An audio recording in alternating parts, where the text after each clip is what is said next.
अच्छा बेटा, अभी जो हमारा टॉपिक है maximum height obtained by an oblique projectile.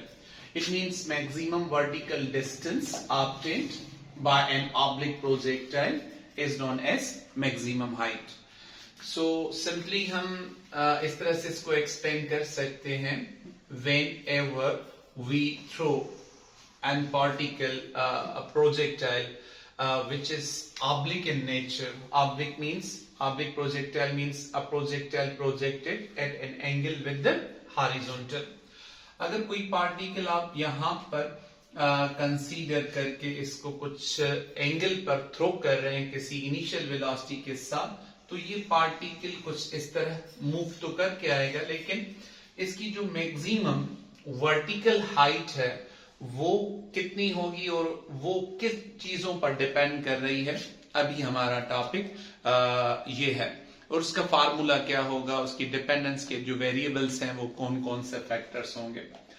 अब अगर हम यहां पर देखें तो यहां पर भी इसकी हाइट आ रही है, लेकिन यहां पर इसकी हाइट मालूम करने के लिए हमारे पास एक फार्मूला है, v0y(t-1/2gt²). Second equation of motion जो है उसमें से हम इसको ड्राइव करते हैं। ये इक्वेशन टाइम डिपेंडेंट है, इसमें हमें ये मालूम करना थोड़ा सा मुश्किल लगेगा कि किस टाइम पर इसकी जो हाइट है वो मैक्सिमम होगी, ये कितना ज्यादा से ज्यादा ऊपर जाएगा, ये इस इक्वेशन से मालूम करना थोड़ा सा डिफिकल्ट है।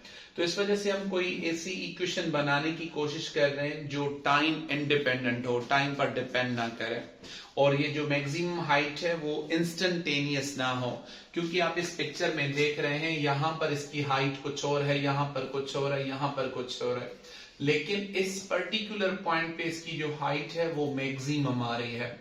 तो यहां पर हम ये लिख सकते हैं कि y is equal to h maximum. यहां पर हमें जो मैक्सिमम हाइट की जो वैल्यू है वो ये y के बराबर आ रही है। तो आप इस पर्टिकुलर वर्टिकल डिस्टेंस के लिए इक्वेशन ड्राइव करने जा रहे हैं। अब हमारे पास जो फैक्टर्स हैं जो इस पार्टिकल को यहां तक पहुंचा सकते हैं वो कौन कौन से फैक्टर हैं। एक तो ये फैक्टर है कि आपने इसको किस एंगल पर प्रोजेक्ट किया हुआ है, और दूसरा ये ऊपर क्यों जा रहा है। आप जो वेलोसिटी इसको प्रोजेक्ट कर रहे हैं इसमें दो कंपोनेंट्स हैं, एक एक्स कंपोनेंट और दूसरा वाई।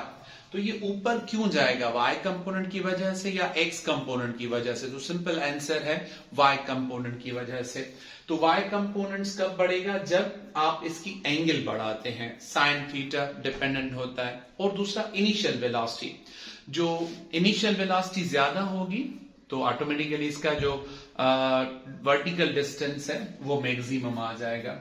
और ये जब ऑब्जेक्ट ऊपर की तरफ जा रहा है तो इसको ऊपर जाने से रोक कौन रहा है, जी। तो जी पर भी डिपेंड करेगा, v0 पर भी डिपेंड करेगा, जी के साथ भी इसकी वेरिएशन आएगी और जी के साथ भी।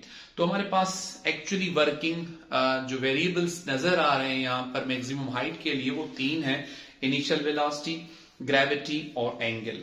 तो अब हमें कोई जो रिलेशन है वो ड्राइव करने के लिए फंडामेंटल तो हमारे पास ये ही इक्वेशन आ जाएगी। तो हम लिख सकते हैं यहां पर vertical distance obtained by projectile is given by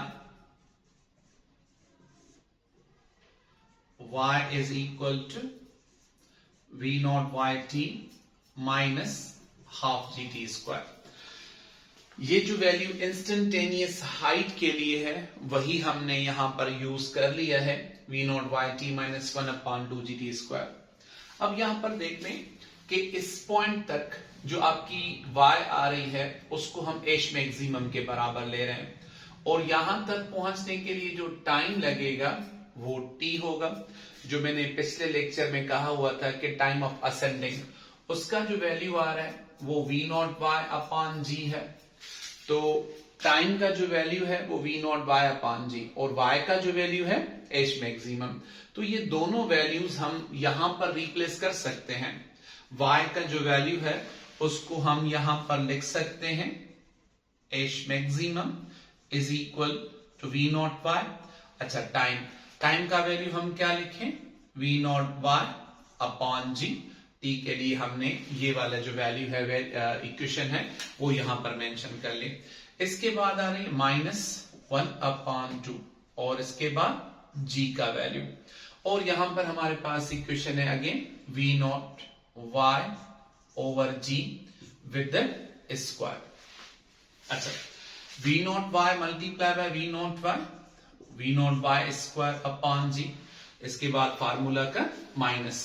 अच्छा, और इसमें हमारे पास जो g है वो g इस स्क्वायर में कैंसिल हो जाएगी, आंसर सिंपल हमारे पास आ जाएगा v naught square upon 2g।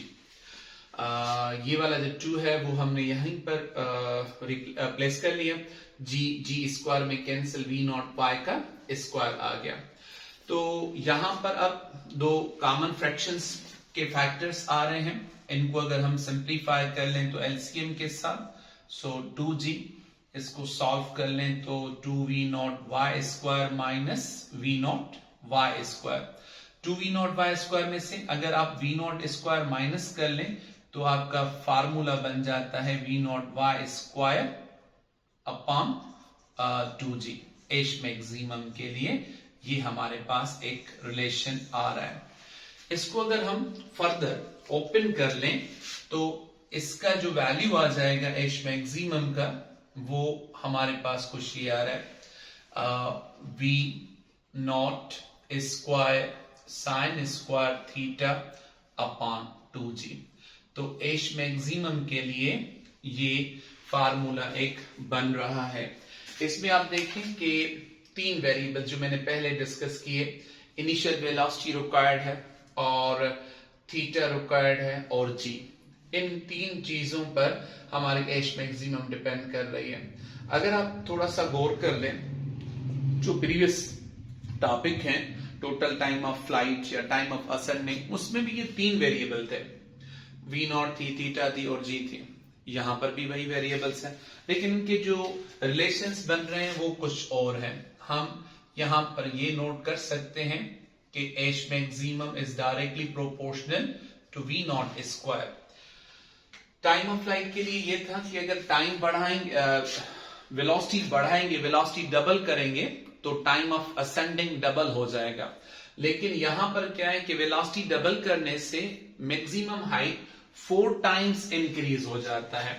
और इसके बाद हमारे पास दूसरा रिलेशन है h maximum is directly proportional to sine square theta.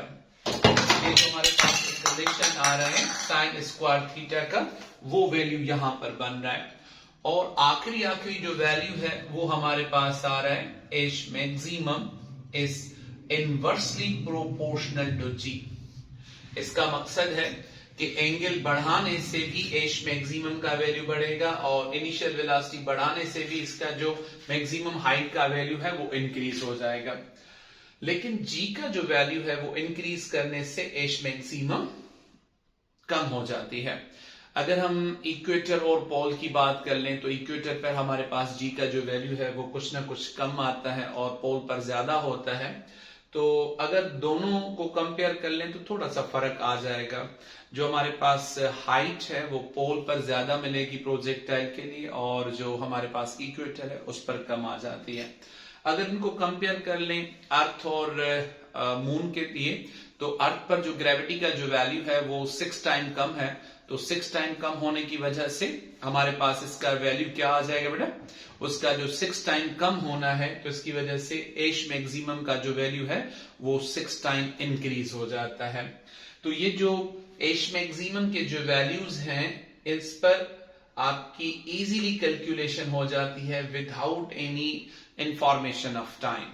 आपको सिर्फ ये देखना होगा कि आपने कितनी वेलोसिटी के साथ और किस एंगल पर आपको प्रोजेक्टाइल को आपने प्रोजेक्ट किया हुआ है।